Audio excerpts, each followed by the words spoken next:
My name is Dr. Serafina Vale, and this is the story of our expedition to the Mariana Trench. A tale not of scientific discovery, but of unimaginable horror. As a renowned marine biologist, I had dedicated my life to uncovering the mysteries of the deep sea. When the opportunity to lead an expedition to the Mariana Trench arose, I seized it without hesitation. Our goal was to explore uncharted territories and discover new marine species, pushing the boundaries of human knowledge. Our team was composed of the finest scientists and engineers: Dr. Lysander Quinn, a geologist with a penchant for adventure; Dr. Amara Verity, a marine biologist as passionate about the ocean as I was, and a group of skilled engineers led by Cale Thompson. We were all eager, driven by the promise of groundbreaking discoveries. As we descended into the abyss aboard our state-of-the-art submersible, the Excelsior, we marveled at the bioluminescent creatures illuminating the darkness. Their ethereal glow created a surreal atmosphere, filling us with awe and excitement. Little did we know, this wonder would soon turn into a nightmare. Around 10,000 meters deep, we began to encounter strange, unidentifiable creatures, some beautiful, others grotesque.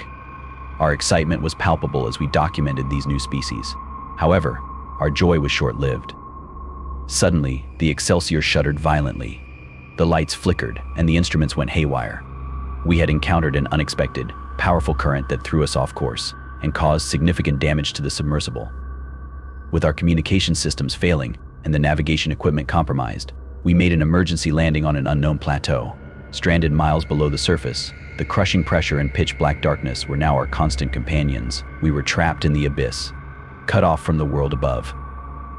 As we assessed the damage and attempted repairs, strange phenomena began to occur. It started with small things: tools disappearing, eerie whispers through the intercom, and shadows moving in the periphery of our vision. At first, we dismissed them as stress-induced hallucinations, but the occurrences grew more frequent and unsettling.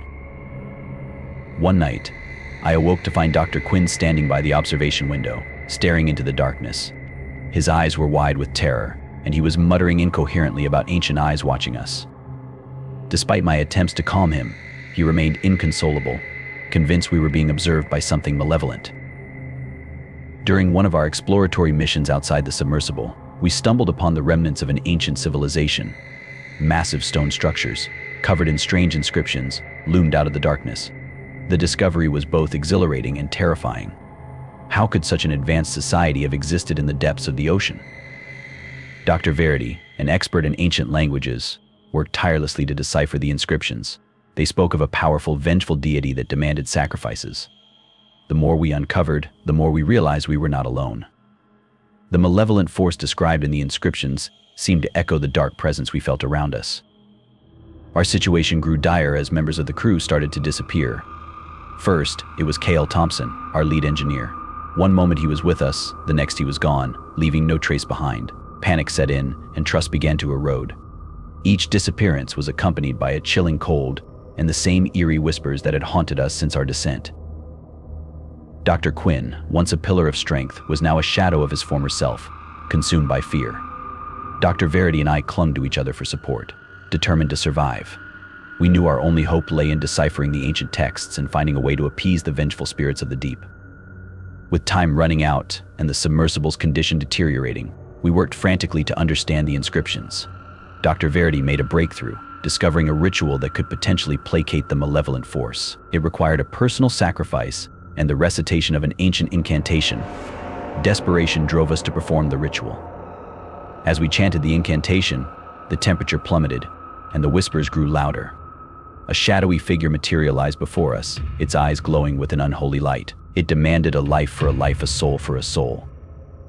In that moment of terror, Dr. Quinn stepped forward, offering himself as the sacrifice. His fear had transformed into a steely resolve. With a final, haunting look, he recited the incantation and was enveloped by the shadowy figure. As his life force was drained, the whispers ceased and the air grew still. The submersible's systems miraculously powered back on, and we seized the opportunity to escape. Dr. Verity and I navigated the Excelsior upwards, our hearts heavy with the loss of our friends. The ascent was harrowing, but we finally breached the surface, greeted by the blinding light of day. Back on land, the horrors of the deep sea haunted us. Dr. Verity and I were forever changed by the experience. We vowed to share our story with the world, warning of the dangers that lurk in the unexplored depths of the ocean. We published our findings, including the discovery of the ancient civilization and the terrifying entities that guarded it. The scientific community was both fascinated and horrified by our account. Some praised our bravery, while others questioned the veracity of our claims. But Dr. Verity and I knew the truth. We had faced the nightmares of the deep sea and survived, but at a great cost. Months passed, but the nightmares persisted. Both Dr. Verity and I found ourselves unable to sleep, tormented by visions of the abyss. We sought solace in our work, but even there, the shadows of our journey haunted us. The specter of Dr. Quinn's sacrifice loomed large, a reminder of the price we had paid. One evening, as I was preparing for a lecture, I received a call from Dr. Verity. Her voice trembled with fear. She had been experiencing increasingly vivid hallucinations and felt an oppressive presence in her home. I rushed to her side, finding her pale and trembling. Together, we tried to piece together the lingering effects of our expedition. As we delved deeper into our own psyches, we realized that the malevolent force from the trench had not been fully appeased. It had latched onto us, feeding off our fear and guilt. Dr. Verity's hallucinations grew more intense, manifesting as shadowy figures that whispered dark secrets and threats. Desperate for answers, we sought the help of a renowned parapsychologist, Dr. Gideon Blackwood. He listened intently to our story, his face growing graver with each detail. Dr. Blackwood believed that the entity we encountered was not just a spirit, but an ancient, malevolent being with the power to transcend physical boundaries. Dr. Blackwood proposed a final confrontation with the entity. He believed that we could sever its connection to us by returning to the trench and performing a more powerful ritual. Despite our fear, Dr. Verity and I agreed. We gathered a new team, equipped with the knowledge and tools we hoped would protect us. The descent back into the abyss was even more harrowing than the first. The familiar bioluminescent glow of the deep-sea creatures now seemed sinister, their lights casting eerie shadows. As we approached the plateau, the oppressive presence returned, stronger than ever. Dr. Blackwood led the ritual, his voice strong and unwavering as he chanted the ancient incantations. Dr. Verity and I stood by, our hearts pounding with fear and anticipation. The air grew colder, and the whispers returned, louder and more menacing. Shadows writhed around us, forming into a dark, towering figure. With a final, powerful chant, Dr. Blackwood commanded the entity to release its hold on us. The figure let out a deafening roar, its form dissolving into a swirling mass of darkness before vanishing completely. The air grew still, and the oppressive presence lifted. We had done it. We had severed the entity's connection to us. The ascent to the surface was filled with a tense silence. We were exhausted but relieved, the weight of the malevolent force no longer bearing down on us. As we breached the surface, the sunlight felt like a warm embrace, a stark contrast to the cold darkness we had endured. Back on land, Dr. Verity and I felt a profound sense of peace. The nightmares ceased, and the haunting visions faded. We knew that we had not only survived the horrors of the deep but had also overcome the lingering darkness that had plagued us. Dr. Verity and I dedicated ourselves to sharing our experiences, not just as a warning of the dangers of the deep sea, but as a testament to the resilience of the human spirit. We continued our research, exploring the mysteries of the ocean with renewed caution and respect. Our story inspired others to approach the unknown with both curiosity and reverence. We published a comprehensive account of our expeditions, including the discovery of the ancient civilization and the malevolent force that had nearly claimed our lives. The scientific community and the public alike were captivated by our tale, a chilling reminder of the vast, unexplored depths of our world.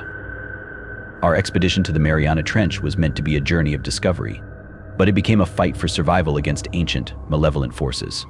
The ocean, with all its mysteries and wonders, is also home to horrors beyond comprehension. As a scientist, I have always sought to understand the unknown. But some things are better left undisturbed, hidden in the abyss. To those who dare to venture into the deep, heed our warning: the ocean's depths are not just a frontier for exploration, but a realm of nightmares. We emerged from the abyss with our lives, but the shadows of the deep will forever linger in our memories, a haunting reminder of the terrors that lie beneath the waves. This experience has taught me that while human curiosity drives us to explore, it is also vital to recognize and respect the limits of our understanding. The deep sea remains one of Earth's final frontiers, a place where the line between science and the supernatural blurs. We must tread carefully, for the ocean holds secrets that may be too dangerous to uncover. If you want to see more horror stories, please like the video, share your thoughts, and subscribe to our channel. Stay with us, thank you, and see you in the next videos.